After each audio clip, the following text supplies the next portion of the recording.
Hey, what's up, everybody? It's Jimmy with Papa J Vinyl. Hope you are doing well. Hope you've had a good 2024. We're only 4 days into it, and hope 2024 brings you a lot of vinyl, a lot of music, a lot of CDs, whatever you choose to buy your music on or stream it, whatever you do, man. I hope you just enjoy your year and your year in music and all that good stuff. If you check out live shows, I hope you really enjoy those. Hey, thanks for the people that have subscribed, that have liked, have provided comments, all that good stuff. Thank you so much. I really do appreciate the support. So today, last video, I didn't bother to pull out any vinyl and talk about any of that. And I'm not going to do that today either. Although I did go over the weekend and bought a couple box sets I want to share with you in the next video. But a friend of mine, we like to go to a lot of concerts, and I've been to a lot of shows throughout my life. And we were talking the other day about how many great shows we've seen, and it got us to talking about some of the best ones we've seen. And I thought I would share with you guys my top 6 shows that I've ever seen in my life. Now, I've got a lot of them that I've loved, but there's 6 of them that really stand out in my mind. I'll share those with you. Plus, I'm gonna give you some honorable mentions. I'd love to hear shows you've seen that you thought were just amazing. I'm also going to share with you some shows that I've not gotten to see that I really wanted to, some bands or artists that I've not gotten to see but always wanted to, some that I've had chances to go to the shows and for whatever happened, for whatever reason, wasn't able to go, but I'll share all that stuff with you. But anyway, I'm going to get started right away with this thing. So here are my top 6. Some of them may surprise you, some of them might not. And you may have seen some of the same tours or shows that I've seen as well. Let me know what you think of those. Number 6, March 21st, 1999, at a little place called the Ovens Auditorium in Charlotte, right near where I live, the Black Crowes, on the Sold Out tour. That show was just unreal. Now, what was so cool about it was the band just looked really cool. Chris Robinson came out in this white top hat and this all white outfit. Man, he looked total rock and roll, and he was on his game at that time of the year too. That time in his life, I felt like Chris Robinson was just on tops, man. He was firing on all cylinders, and just the whole band was just tight as they could be. They opened up, this is why I like that show so much. They opened up with some of my favorite songs. They opened up with Remedy, went into Go Faster, Sting Me, Kicking My Heart Around. But here's what was interesting. They did not do She Talks to the Angels. Now, for some people, that's not a big deal. For me, it wasn't a big deal either. A lot of people were really pissed off about it, and here's why. For some reason, Chris Robinson got ticked off at the audience. He made the comment that we weren't giving back enough to them that they were giving to us. Now, that's kind of petty. You know, we paid the money to go see them, but he wasn't happy. I thought the crowd was pretty on fire myself, but for some reason, he got ticked, walked off the stage, and they didn't come back and do the encore of She Talks to Angels. Regardless, the rest of the show was fantastic. If you've ever read Steve Gorman's book, drummer for the Black Crowes at that time, you will better understand why Chris Robinson walked off the stage pissed off, because he's a pretty pissed off dude all the time. Made his band members miserable, made people miserable. He was kind of the one that decided that they wouldn't do a tour with Jimmy Page or a part of Led Zeppelin or whatever. I can't remember what it was, but he didn't want to work with Jimmy Page, and Steve Gorman did, and blah, blah, blah. But yeah, if you ever get a chance to read that book by Steve Gorman and his life in the Black Crowes, it's a great book. So anyway, that was my 6, but regardless of that, it was one of my most memorable shows because it was just so good. And my friends that I was with, we were huge Black Crowes fans, still are. Hope I'll get to see him in this year when Aerosmith retoured, turns to touring. Black Crowes was touring with them, so I hope I get to see that. Okay, number 5. Some of you are going to laugh at me on this one, but I thought the show was unbelievable. February 17th, 1989, in Charlotte, Bon Jovi, the New Jersey tour, Skid Row opened. We didn't know who Skid Row was. Youth Gone Wild was out on MTV for just a little while at that point. they were pretty impressive, you know, and then they blew up, of course. But this was when Bon Jovi was at their peak, man, and he could actually sing. This is when he came out from behind the stage, opening up with, you know, Lay Your Hands on Me, and then went into Runaway, Wild in the Streets, You Could Love a Bad Name, ended with Bad Medicine that night. It was just phenomenal. There was a catwalk that walked all the way across the stage, or the arena actually, and it was great. That was also '89. That was a big period for those bands as well. So, you know, it was a time when those type of bands were touring all over the place, and hair bands were doing everything, and hair bands were going at it, you know. And Bon Jovi was somewhat of a hair band, but I don't know. Their songs were so tight and so good also at that time. All right, number 4. And you're not going to be surprised if you watched my videos.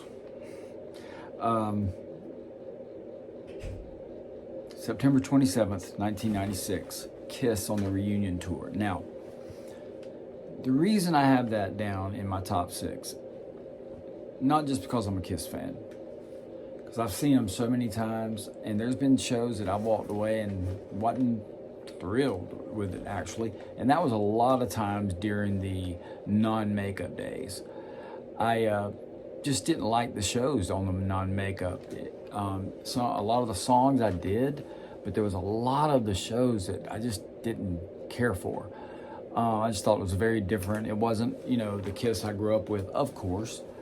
But when they decided to come back with makeup, and they did the MTV Unplugged, kind of sparked a bunch of words going around, you know, news that, hey, they might be coming. Then they did the press conference, and it was announced, and then they started the tour in Detroit.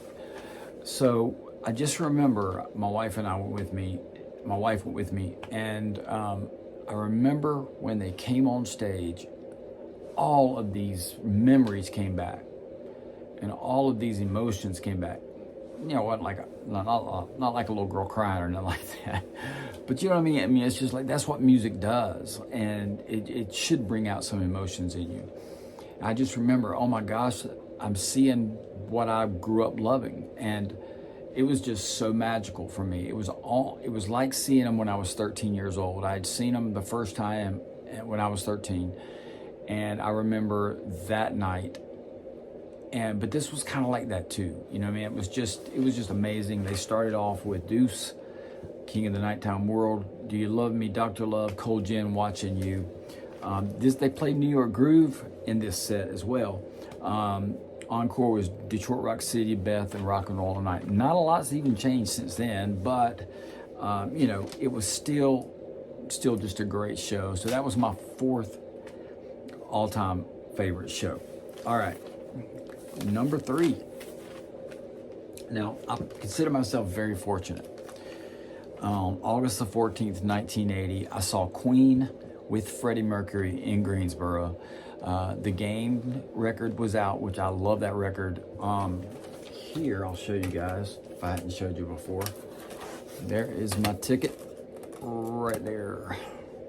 Got that one right above the James Taylor, right beside the Billy Joel. These are all 70s tickets too. Just some of the shows I saw back then.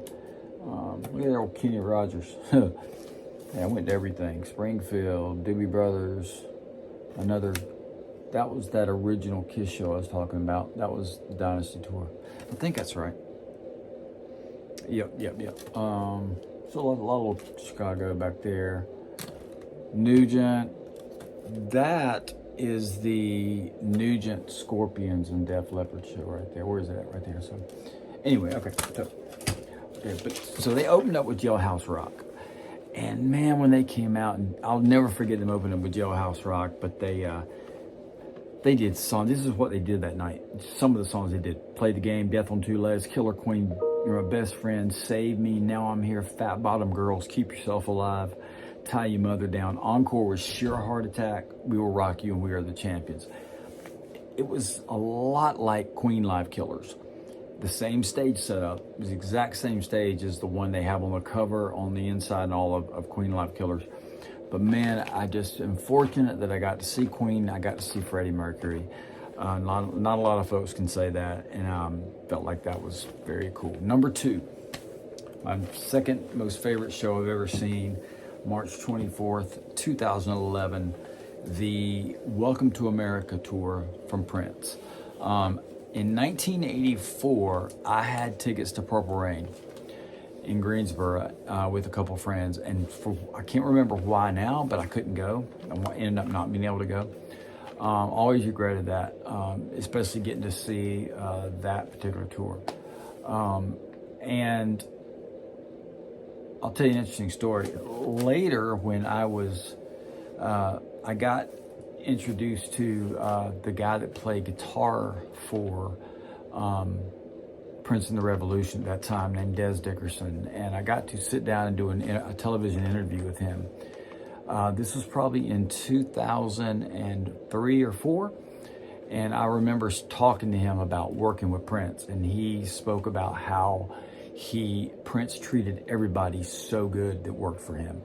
And he never had a bad thing to say about Prince as during the interview or anything like that. But it was pretty cool to be able to sit down and talk with him. But anyway, that show, y'all, was unreal. It was just magical from the minute he started.